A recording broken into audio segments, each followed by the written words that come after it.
Hello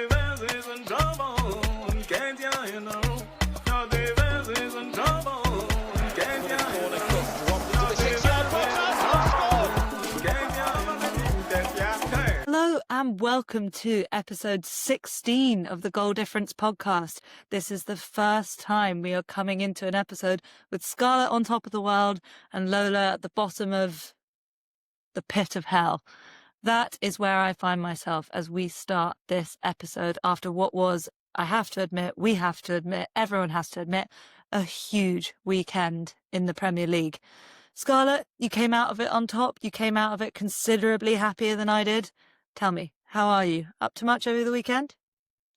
Well, I managed to get to Selhurst Park on Saturday to witness a former Arsenal player's late winner against Liverpool. So that was pretty special, just to see Selhurst Park, really. It's quite interesting when you go to a game, even in hate watch, it's not true support. And as much as I enjoyed the atmosphere of Selhurst Park, I found myself longing for those unimaginative, stolen Arsenal tunes. Did you really? Yeah, I did. Doesn't feel quite. You can sing glad all over, but you don't feel right. I was glad all over. I can tell. I could really tell. Look, it's overdue. Not just Liverpool losing, but what I was thinking of earlier today when I was thinking about this episode is, in the entirety of last season, and I could be wrong, I don't think there was a weekend when Liverpool lost and Arsenal won. Unless there was the Nottingham Forest weekend very early, but I'd have to check. I think we may have dropped points that weekend. I'm not entirely sure, but you're right. I think, and as you probably identified last season, with the caveat that it is, of course, September, you need these weekends in the course of a title challenge. You need things to go your way a bit. Last season, there was definitely a sense that Arsenal didn't capitalise when Liverpool rarely faltered. And, in the corresponding fixture at St James's Park, we limped to a 1-0 defeat. So I think it being this fixture and Liverpool faltering already piled the pressure on Arsenal to go and get a good result. And to be honest with you, I couldn't see past a draw. I just, Newcastle are a tough nut to crack. I did think that they would be diminished going forward. Scarlett, how much of this do you think comes down to seizing the moment? And I know you've already talked about luck. You talked about luck last season. You talked about injuries. You've talked about things going against you. But I actually think the reason why this is a huge deal for Arsenal is because they seized the moment. And I think you can read that, interestingly, in the context of Liverpool's start to the season, of it being a group of players who know exactly what it is to seize a moment, but actually have not built the foundation of playing well together as a team yet. Whereas Arsenal have done the opposite. They've built the foundation of teamwork. The relationships are that bit stronger, having played together for a few more years. But now they've gone and, I said to you, sorry, just to go back, but I said to you at the start of the season, what I want is for Arsenal to show me something they haven't shown me before. And I've seen Arsenal play well and win football matches. I've seen Arsenal tough it out, but I haven't seen Arsenal seize the moment. And that is what they did. Hang on a minute. There's a few things that I would pull out of that. One being your kind of notion that this Liverpool team is still coming together, which is fair enough. But given your vocal criticism of Arsenal's spending in the summer, you must have noticed that we've also performed major surgery on our squad. And actually, what was so good about the Newcastle game, what was so different about it, was the threat that Gyökeres and Eze posed. Because it's not to the same extent, though. Because the changes to our team are through the whole spine.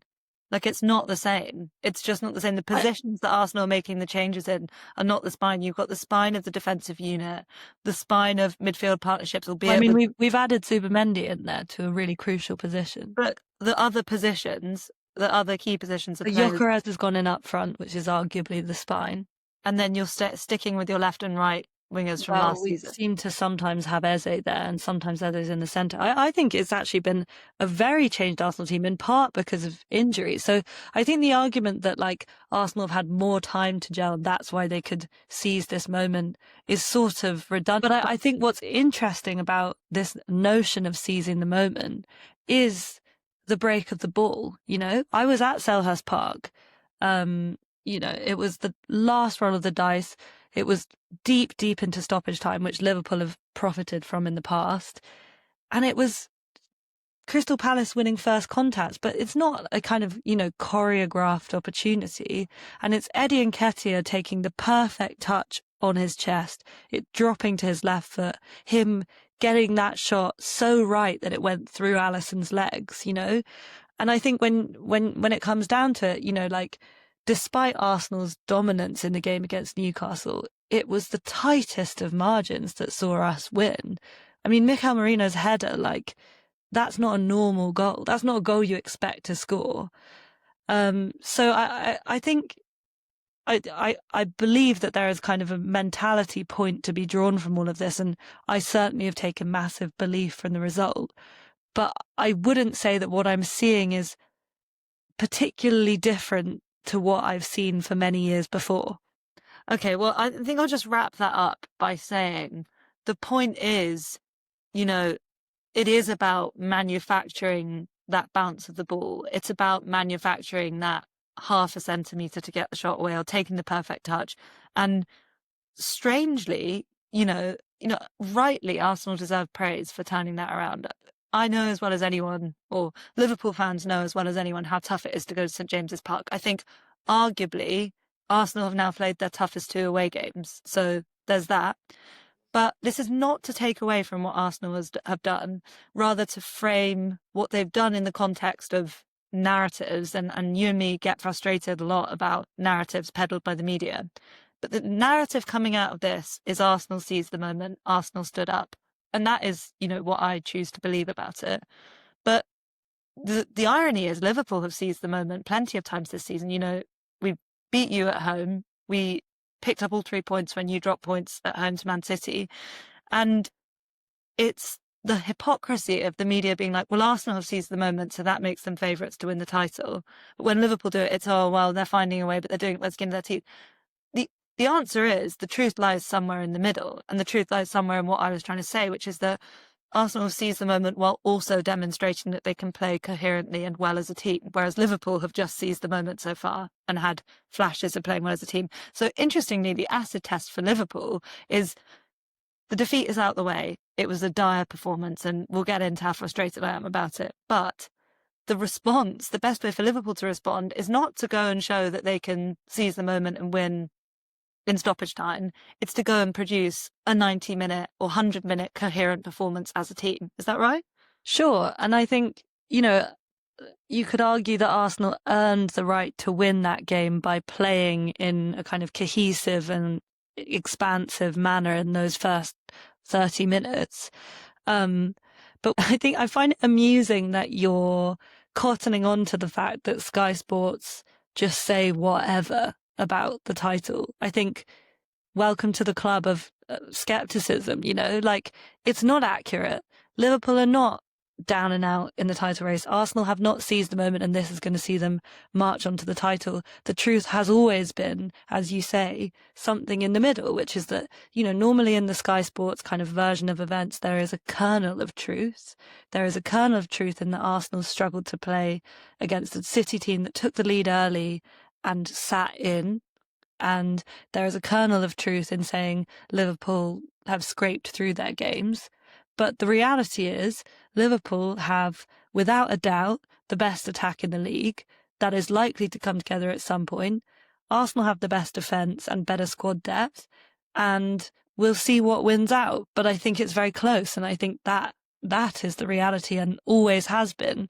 Yeah, And I and think that's not a reality that I was ever, at least not me personally anyway, shying away from. So it's going to be really tight. Now let's kick off with Saturday's action. And you were at Selhurst Park, with friend of the podcast, Louis. We've got to give him a shout out because it was his season ticket. So thank you to Shout Louis. out to Louis. Thank you for taking me along.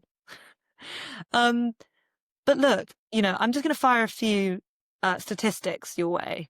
And I'm going to start with a pretty glaring one. It was 2.92 XG conceded for Liverpool. And where I start is Palace were 17 games unbeaten going into this. They are a very good side, but that is not good enough in my book. What do you feel? Yeah, I mean, I think that feels paltry compared to the amount of times where I thought Palace are going to score. There was a lot of offside, to be fair, that you wouldn't have been able to see in the ground. Well, yeah, but I don't know. I don't know. Was the Mateta one offside where he tackled Konate? I don't know. Thought that was going to be a goal. I backed Mateta 1v1, and then the one that came off the inside of the post probably wasn't a very high XG chance. But at that point, the way they'd worked that opportunity, I thought, God, this has got to go in. And then there were two Munoz shots from pullbacks. One of them was, but I know the ones you're talking about. So yeah, but Palace just seemed so dangerous. And another thing that struck me, this is slightly besides the point, but I go and see Premier League football regularly at Arsenal, and I sit in row 16, so I'm not far away from what's going on.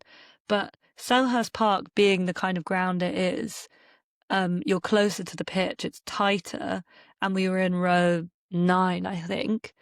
And what an unbelievable spectacle of speed and physicality the Premier League is. And I think Palace really embodied that in the first half. The way they transitioned so quickly was just unbelievable to watch that close. So interestingly, that reminds me of actually when I went there in, I think it was 21-22, and Liverpool won 3-1.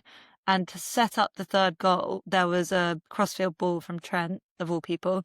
And it was literally a ball dropping out the air that he smacked on the half volley on the diagonal. Perfect, out swinging into somebody's feet. And it was amazing to see it from there. But you allude to Palace and to their physicality and their way of playing. And this is actually something I really want to drill down on, because I'm incredibly disappointed with the way we played. And as I said, I don't think giving up, an expected goals of effectively 3 is good enough. But let's get into Palace, because the whole point of Palace is they've now sold Eze and Elise in the last few windows. They were very close to selling Gay. But the most obvious thing with Palace is that they will continue being Palace, whichever personnel are there. And as long as Glasner is in the dugout, they are by definition greater than the sum of their parts. Mateta's a very good player. Munoz is a very good player. Wharton is brilliant on his day.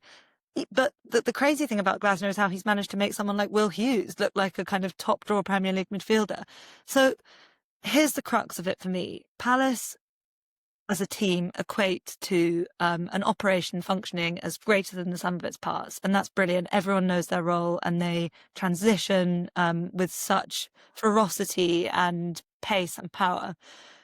Liverpool at the moment, the sum of their parts is astronomical. You only have to look at the transfer fees. But right now, we are functioning as a unit in spite of the sum of our parts. So we are winning games in spite of the way that the team is playing. Not entirely unlinked to the fact that they're great players, but I think it's a very obvious contrast when you look at Palace. Clear game plan, clear idea, clear identity. Everyone knows what they're supposed to do. And then you look at Liverpool. Is that how you saw it from the stands? Yeah, I think that's an interesting point. I think Palace have specialists. Like, I think, Henderson is a great shot stopper, for example. There was something about the way he kicked the ball that really felt like a child. I don't know, it still went a long way, but it was a real punt, as opposed to like the kind of keepers that we've now become accustomed to at top Premier League clubs who really pass the ball a lot. And then Mateta is just absolutely massive and super clinical and powerful. Sarr is rapid and devastating. Wharton reminded me of kind of Wilshere. So I think it's a slight kind of understatement to say that Palace is simply a really good functioning unit. They definitely functioned well as a unit on Saturday. But I definitely take your point. I think Liverpool, I don't think it's so much that they are, I mean, it is that they're not playing as the sum of their parts. I think it's more that any hesitation or ponderousness at this level, no matter who you are, will be devastatingly punished. And I think that's what Palace are. They're devastating, but kind of so at every team in the Premier League if you're just not quite there. Can I ask you And another question? To what extent, and I obviously have an answer to this question in my head, but to what extent did Liverpool that you watched on Saturday remind you of the Real Madrid side that you watched in the Champions League last season? With Real Madrid, often the criticism that is leveled at them is that they've just bought whoever they want to buy because they're big Real Madrid and they flex their muscles and they buy whoever and they'll play Kylian Mbappe, in a position he doesn't want to play and just because, or they'll move Vinicius Junior or they won't play Rodrigo or whatever. But that can result in what we saw against Arsenal, which was a bunch of highly talented players who there's no denying their ability, but who were kind of all just looking for a moment of magic to do things as opposed to cohesively playing off each other as part of a team. yeah, I think Liverpool, it certainly feels like you're trying to fit pieces in at the moment that don't, like, arguably, I think people would say that your best spell of football this season was the first half against Everton, I'd say where, first off against Atletico.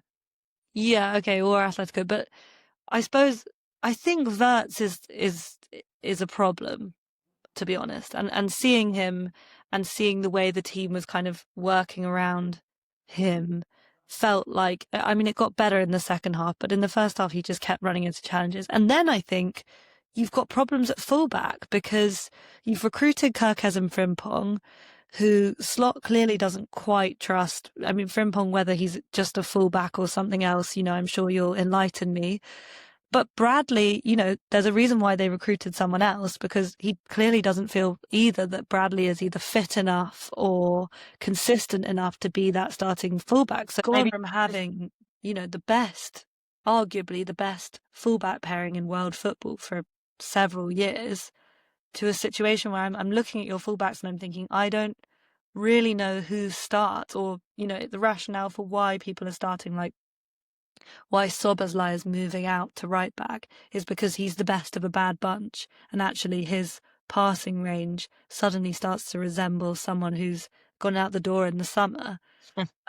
So that to me was like, I suppose a kind of illogical is the wrong word, but a part about Liverpool, you think of them as such a considered, such a intelligent club when it comes to squad planning. That seems odd to me that these fullback positions have such big question marks over them. I think you're spot on. I think there's a lot of Liverpool's season, in a way you can view the fullback position as a microcosm of how things have gone so far. But with that said, I do think that it was a weakness for us last season, just for different reasons. You saw the Man United game when Trent was getting torn apart by Diego Dallo, and Robertson really didn't have his best season. So I take your point, but I would say it was a problem for us last season anyway. No, I think you had to change it. It it doesn't feel like the people who have come in are currently convincing enough to justify having come in. Yeah. Well, look, I think sitting, I mean, I was struggling with a terrible stream being interspersed with god awful pop-ups that involve tentacles, but we don't need to go into that. That somehow makes the experience so much worse, especially when you're not winning. But putting that to one side, I I do see it. When I look back on our body of work over the season, all of our victories can be in some way attributed to a combination of mentality and seizing the moment and moments of just individual brilliance. And that reminds me a lot of Real Madrid. And my only hope, the positive, if I can take one, is we do keep making chances and we keep scoring goals. We haven't not scored since that game against Forest at home over a year ago. Um, and I'm not just fronting, I have a genuine concern about when this might happen, but I have to believe that we will click. I can only hope that it happens at Stamford Bridge on Saturday night. I think Slot he made in that first half, arguably, one of the biggest mistakes of his tenure so far, the 4-2-2-2 formation, just did not work. Everybody was in the wrong place. I actually saw a picture on Twitter of all of it was like, I think it was either a goal kick or some Palace centre-backs on the ball. And you could see a straight line of Liverpool players in the attack and the midfield going back to the defence, like the structure was all wrong. So yeah, look, from where I'm sitting, I see all the quality, I see all the potential. I just got to hope that it clicks, and I hope that it clicks soon. But, it's funny how what Liverpool and Arsenal need at the moment is almost completely opposite. We need to have a run-of-the-mill performance, and Arsenal need to convince people that they've got the magic dust that wins you titles. Do they? I think they do, yeah. So I look, think Gary Neville thinks so. well, Gary Neville is absolutely desperate for Liverpool not to win the league, and, I can understand that. Sorry, did you hear his reaction to the Arsenal winner going in? No, what was his reaction? Oh, No, oh, Scarlett, you should hear oh. him on commentary. Anyway, look, let's move on. Also, we've got to feel bad for Gary given everything that's going on at Man United at the moment. Not. Okay, let's move on. So we've done Liverpool bad, evil, nasty Liverpool. Do you feel you've said everything you want to say? Nothing more to add. Okay. Now we're going to move on to what's going to be your favourite section, and that is the Arsenal good section. Yay! Look, I'm going to start again by putting a statement to you, and we will see how you respond. Late goals are rocket fuel. They are absolute rocket fuel in your season. There is no doubt about it that they create belief. Now that you're sitting in the late goal corner, and I believe after the game you said something. You said nothing makes me believe more. So tell me about it. We'll talk about the performance, but tell me, Scarlett, how it feels to deliver what friend of the podcast Clarkey described as a fuck off win. I think let's recontextualize that late goals thing, because I know that you're gunning for me basically saying that Liverpool hadn't deserved some of their victories, or there had been a bit of jamminess about them. And while I don't want to kind of completely negate the idea that luck is involved in scoring late goals, I do want to point out that Arsenal absolutely dominated Newcastle. I think their XG was over 2. So we actually underperformed our XG for once. You'll be unhappy to hear.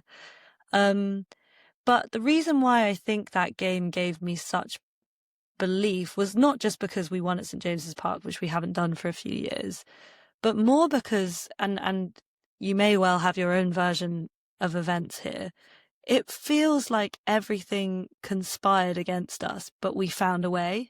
So from my perspective, My version of that would have been at St James's Park, back in August. well, what went against you? You got a red card for Well, Newcastle. no, I think more what went against us was, normally I'd say outside of Sunderland, you're the team that they hate the most. But given that we were right in the thick, in the eye of the Isak storm, I think that was a pretty bad time to be. Yeah, but I actually think you benefited from that, and I'll tell you why. Because Newcastle essentially have a carte blanche to enact physical violence in whatever form they deem necessary at St James's Park. Like, Agreed. it's insane. How does Joe Linton? Did Joe Linton get a yellow card? No.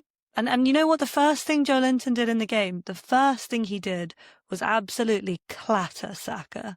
And he was nowhere near the ball, and it was a yellow card. He's the type of player who, no doubt, if he played for you, you'd love him. But what a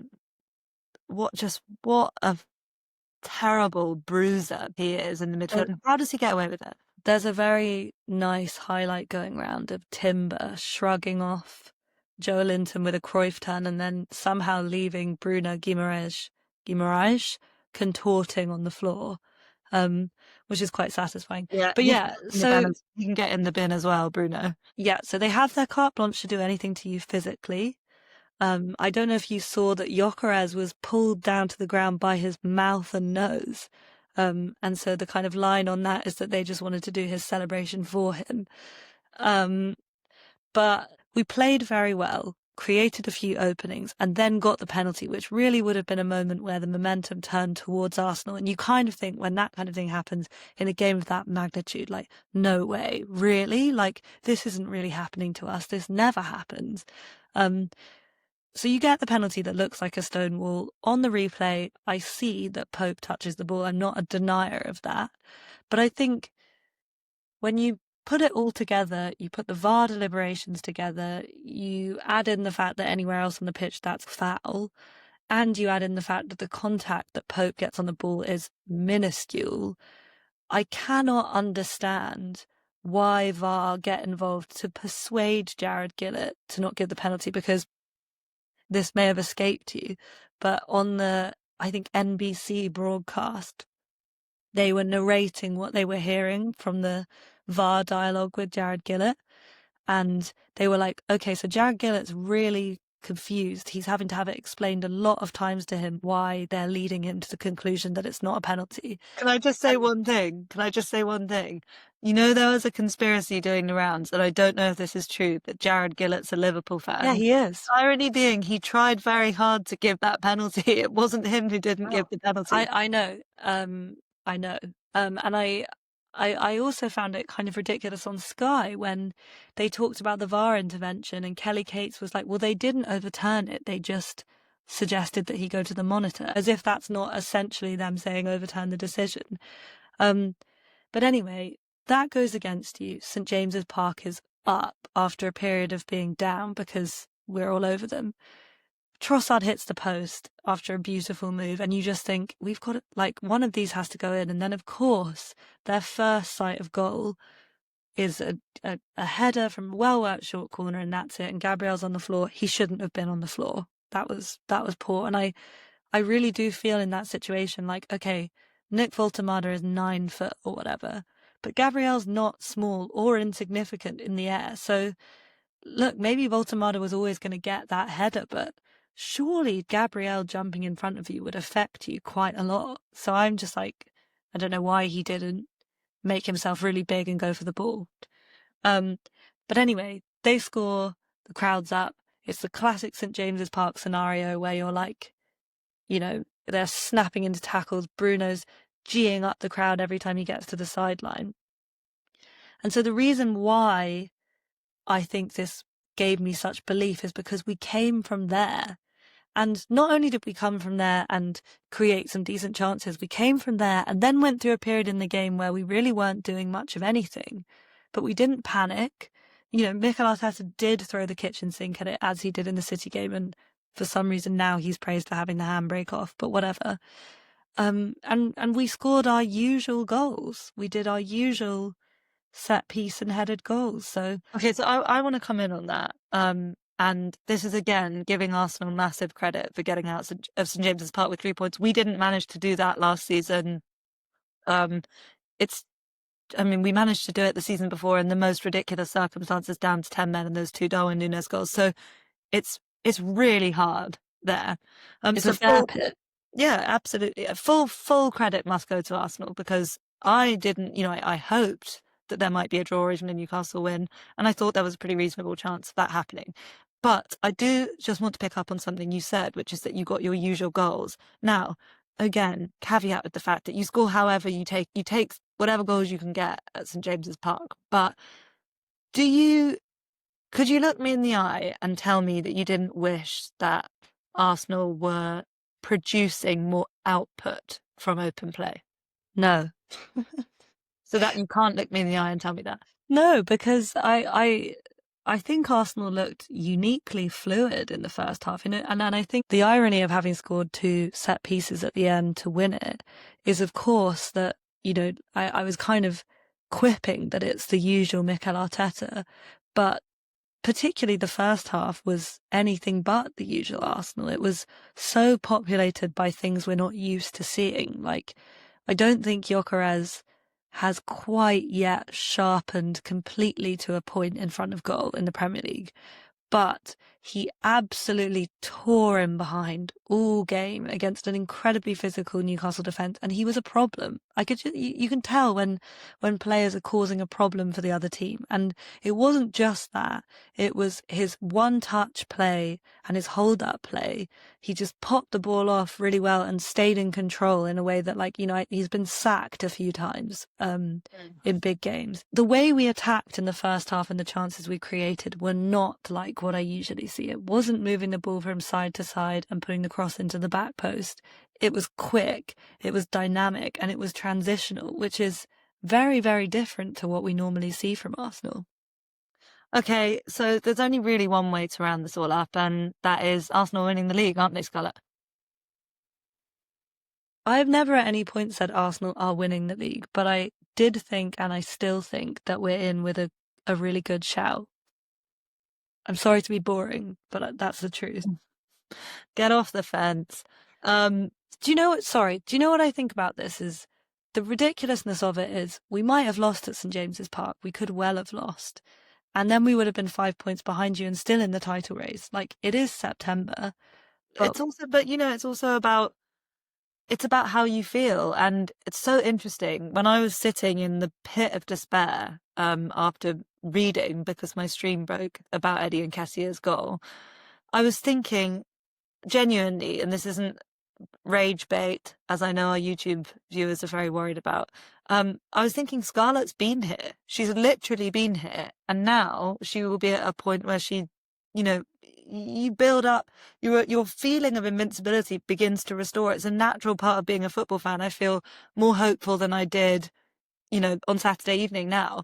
So of course you're right. Never write someone off when it's a question of 5 points. But feeling is a big thing, and you'll be feeling on top of the world, and I'm definitely not feeling on top of the world. So look, that's where we are after week 6 of the Premier League. But I think there is one thing that we can both agree on rarely, and that is that there's a hell of a lot more to come from both teams, I think.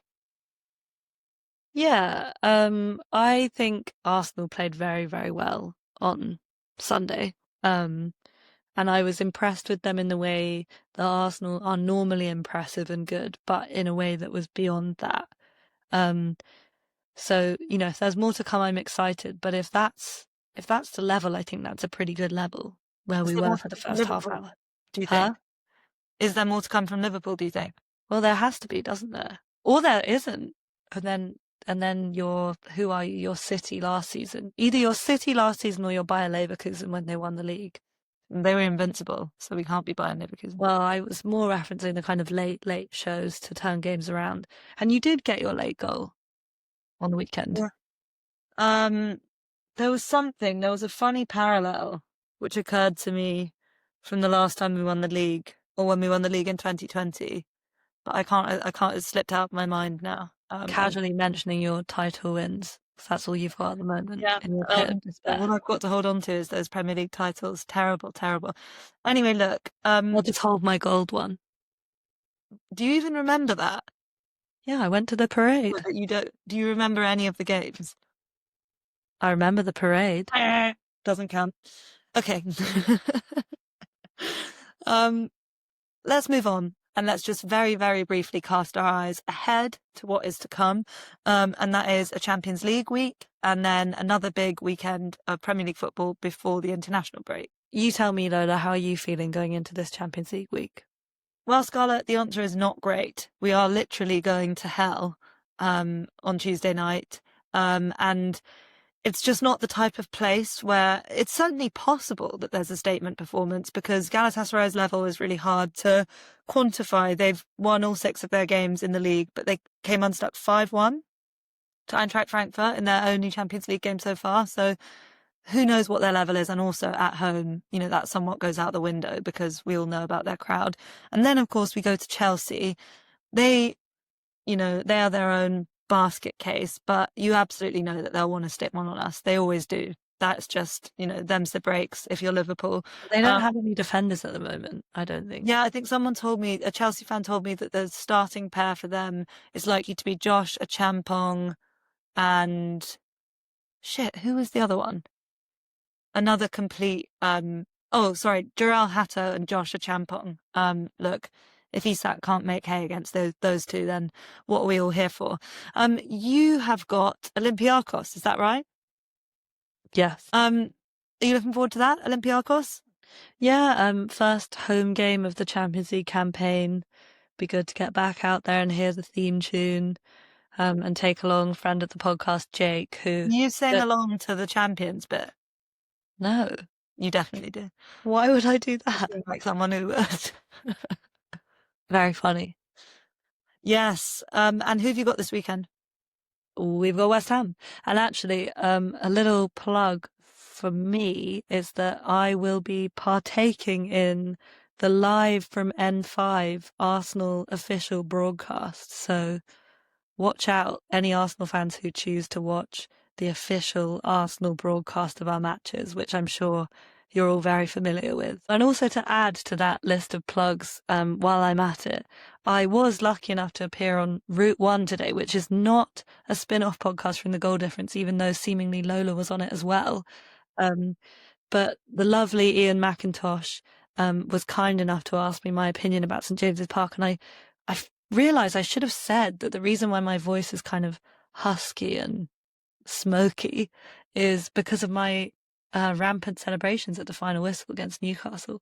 Well, poor Ian McIntosh at the moment is very husky himself because he's battling off another infection of COVID, which I think is his 8th time. So poor Ian, our thoughts and prayers go out to him. Let me just ask you one question to finish. One question. What's one thing you were wrong about this week, Scarlett? I was wrong about what I thought Victor Gyökeres could do. No, I was wrong about what I thought a penalty was. Lola, what occurred to you that you might have been wrong about this weekend? 2 things. Number one, I was wrong about what a corner was. I thought a corner had to come off the defender, or whoever was in the defensive situation, to be a corner. But Crystal Palace seemed to get a corner when it came off Tariq Mitchell. But hey, what do I know? I am still got to defend the corner. Sorry? You've still got to defend Not for the defending team, was he? Huh? He was not on the defending team. It didn't cross. I know, but once the corner has been given, you still have to defend it. Okay, but it was not a corner. The other thing that I was wrong about, and you're going to think this is strange considering we lost, I was wrong about Fede Chiesa. I really, really thought he was a busted flush. The way that Sloch has treated him, he wasn't part of our pre-season tour. He was jettisoned from the Champions League squad. He hardly kicked a ball last season, and when he did, I didn't see the player that I recognised, or that I saw at that Euros, the COVID Euros. But watching him against Southampton the other night, I was like, oh my God, I remember this player. All action, getting shots off everywhere, just generally being a nuisance. And he did continue that despite Liverpool's terrible performance. He was there at the right time. So I think I was wrong about Chiesa. I was wrong to write him off. He's not been included in the Champions League squad for the Galatasaray trip, but, some people are arguing, and this remains to be seen whether it's true, that the only way he's been able to recapture his level is the way that Slot has managed his fitness. So let's see if he's got a big part to play against Chelsea. I really, really hope so. Okie dokie, that is where we're going to end things today. That has been a bumper episode of The Goal Difference. I'm going to spend the rest of the evening trying to tie weights to Scarlett's ankles to get her down off the ceiling. You okay up there, Scarlett? Very good up here, Lola. And we will be back next week with more reaction and preview. I've been your host, Lola Katz-Roberts. This has been my wonderful panelist, Scarlett Katz-Roberts. Thank you very much to all of our wonderful listeners, and to our growing community on YouTube. We love you. Keep it coming. Keep the comments flowing. Keep the subscriptions flowing. We are planning a Goal Difference meetup soon. So just, put an open save the date in your diaries. We don't know when it's going to be yet, but we want to meet you. We want to exchange ideas about the podcast. And we're just delighted to have you along. Thank you very much. Bye-bye. Thank you very much.